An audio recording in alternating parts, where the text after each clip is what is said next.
This is a story about a boy who lived in a village that lay nestled between two rivers. The villagers were farmers and hunters. They spent most of their time planting crops or chasing animals.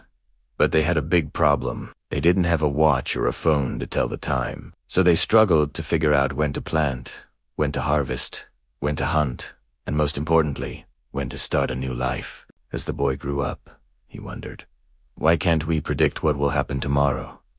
It would make our lives so much easier. Then one day, while he was out gathering wood, he saw something incredible. There were no leaves on the trees, but the branches were covered with tiny buds. He didn't know it then, but those buds held the key to unlocking the secrets of time. You see, every year, just before the buds broke out, there would be a loud clap of thunder. The villagers knew this sound well.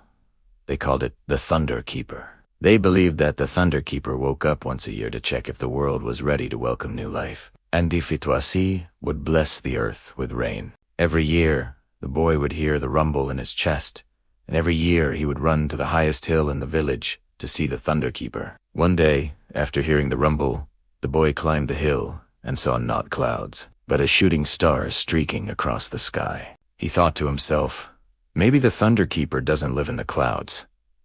Maybe he lives up in the sky. Maybe he's a shooting star. From then on, he spent every night gazing at the stars. One night he noticed that two stars seemed to be chasing each other around the earth. Every night they would come closer.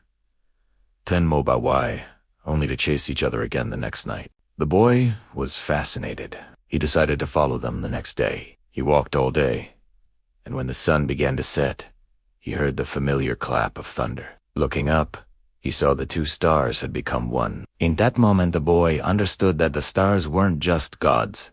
They were like the villagers, trying to predict the future. When he reached the village, he told the elders what he'd seen.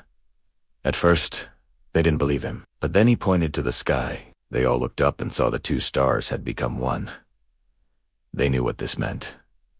It was time to plant. That year, because of the boy's discovery, the crops grew better than ever before. The villagers were so happy that they built a tower in the center of the village, a tower to watch the stars. Every year, when the two stars chased each other, they knew it was time to plant. When they lined up, side by side, they knew it was time to harvest. When one chased the other away, they knew a storm was coming. And when all the stars seemed to huddle close, they knew it was going to be a cold night. Life was not only about hunting and farming.